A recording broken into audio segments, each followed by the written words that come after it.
Կարգալույց են հռչակել մարդուն։ Ժորժ, կլինի ես որոշեմ։ Հակասությունները այդտեղ մի ման։ Եթե հակասությունները փնտրեք, Փրկեցիք պարոն Ղազախյան հասկացա։ Հակասությունները պետք է գտնեք եւ մանգակ եւ փնտրեք բարձրագույն խորհրդի եկեղեցական իրենց արդարամտության, իրենց արդարության, իրենց անմեղության եւ իրենց մաքրության գործերի մեջ։ Երբ որ իրենց գործերը եւ իրենց արարքները եւ իրենց վարվելակերպը եւ իրենց ապրելակերպը կլինի առաքինի, բնականաբար հետեւաբար իրենց կարգալուծությունը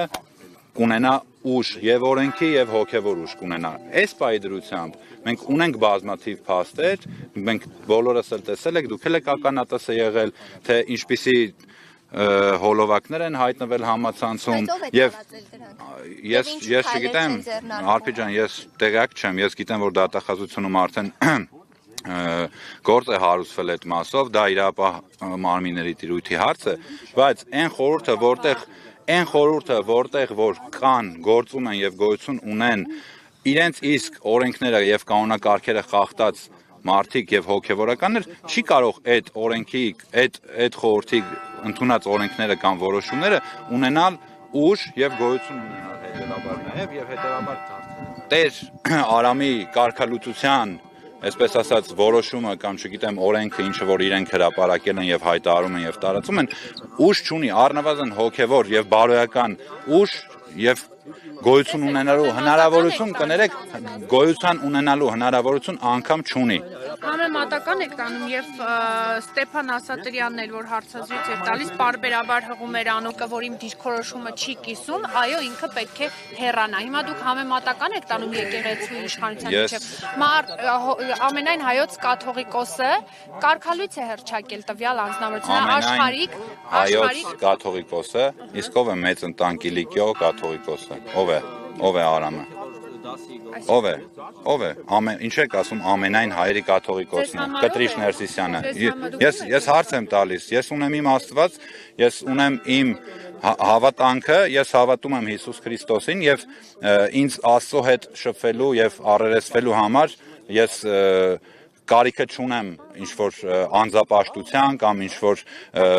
աստիճանակարգության նորից եմ կրկնում ես ձեզ հարց եմ տալիս հայ առաքելական եկեղեցին ունի 4 տարբեր թևեր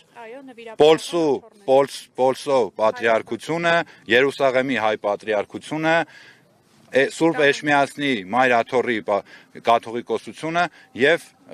մեծ ընկիլիկիոտան կաթողիկոսությունը հիմա ո՞րն է ձեր համար ձեր կաթողիկոսարանը ո՞րն է ընտրել եք դուք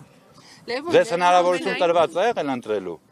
Բա ինչ եք այդ հարցը բարձրացնում, ինչ եք այդ հարցը շարքում, Ժողովուրդ ջան, երբ որ մենք ամբողջ հայությունը, ամբողջ հայ ազգը կընտրի իր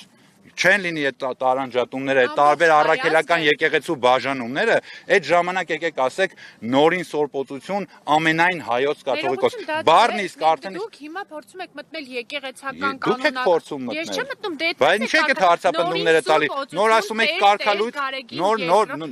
Եթե չեք մտնում Մերի ջան, հարց եք տվել, թողեք պատասխանեմ։ Չէ, հարց եք տվել, թողեք պատասխանեմ։ Ոչ թե դա իմ օրենքներն է, ոչ թե Մերի Մանուկյանն է ուղղակի այդպես ուզում, այդպես է ասում։ Ոչ, դա օրենքներն է։ Հիմա երկրում Հայաստանի Հանրապետությունում 3 միլիոն վարչապետերից 3 միլիոնը Նիկոլ Փաշինյանին չի ընտրել։ Հիմա ինչպես հիմա պիտի չընդունեն Նիկոլ Փաշինյանի իշխանությունը։ Մերի ջան, ձեր ասածը իրականության հետ ոչ մի կապ չունի, նոր հղումներ էիք տալիս, ասում եք կառավարությունում ով որ չի սատարում։ Ես ինքս չեմ լսել նմանատիպ հայտարարություն, ես չգիտեմ դուք որտեղից եք այդ հայտարարությունը վերցրել, բայց ես Նիկոլ Փաշինյանին չի բեր 2021 թվականի ընտրությունների արդյունքում քանի հոգի ընտրել Նիկոլ Փաշինյանին։ Հետո մոտավորապես 800,000 մարդ։ 620,000 է դեպ դարձել։ 780, եթե չեմ սխալ։ Հա 680, 5,000։ Հիմա մի վարքյան։ Դուք ասում եք 4 կաթողիկոսությունները, հա։ Հիմա եթե Նիկոլ Փաշինյանին չեն ընդունել, ձեր հարցին պարզ եւ հստակ բացատրեցի։ Այն խորհուրդը եւ այն մարմինը, որը ինքը անձամբ չի հետևում բարեվարկությանը եւ իր ապրելակերպին եւ իր տրված ուխտին, Աստծո առաջ իր ստանձնած ուխտին, այդ խորհուրդը չի կարող իրավաչափ ասում եմ առնվազն բարոյական եւ հոգեվոր ոչ մի իրավունք չունի, այլ քահանայի, ով ըստ իս առաքինի քահանա եւ առաքինի կերպով եւ պատշաճ եւ բարեվարկ կերպով մատուցել է իր ծառայությունը եւ շարունակում է մատուցել ծառայությունը Աստծուն, անել կարգալույծ տվյալ հոգեվորական